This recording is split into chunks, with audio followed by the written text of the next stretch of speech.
Salut à tous les amis, c'est Jérémy, j'espère que vous allez bien. Bien un nouvel épisode de tome 1, et aujourd'hui on parle du tome 1 de Soul Eater. Oui, parce que j'avais jamais lu Soul Eater avant, donc je me suis dit un tome 1 de Soul Eater, même si est extrêmement connu, ça pourrait faire plaisir. C'est un shonen des éditions Kurokawa, écrit par Atsushi Okubo, et qu'est-ce qui se passe dans ce tome? Plusieurs élèves de l'école Shibuzen apprennent à devenir des meisters. Cette école est fondée par Maître Shinigami, le dieu de la mort. D'une part dans le but de former des jeunes meisters avec leurs armes démoniaques, à faucher des âmes, et d'autre part pour éviter que le grand dévoreur qui a failli engloutir le monde dans le désespoir puisse renaître de nouveau. Le but des meisters est de faire dévorer à leurs armes 99 âmes humaine et une seule âme de sorcière, afin d'accéder au rang de Deicide.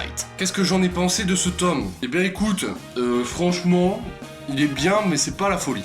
Je vais m'expliquer. Déjà, on découvre le monde dans lequel évoluent les personnages, qui est un petit peu what the fuck. Hein, la lune a un sourire et le soleil tire la langue, bon enfin bref, c'est un truc chelou. Dès les premières pages, bon on découvre, on va dire les personnages principaux, c'est-à-dire Maka et Soul, Blackstar et Tsubaki, Kid et les sœurs Thompson. Bon, on les suit dans leur petite aventure, voilà tout ça. Après c'est la rentrée des classes, ils rentrent à l'école et ils ont pour mission de découvrir ce qui se passe avec un prof disparu.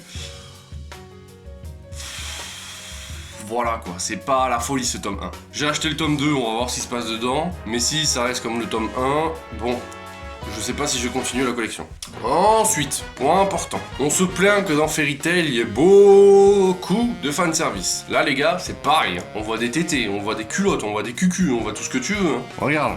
Me dis pas que ça, c'est pas du fanservice. Me dis pas que ça, c'est pas du fanservice. Et me dis pas que ça, c'est pas du fanservice, hein.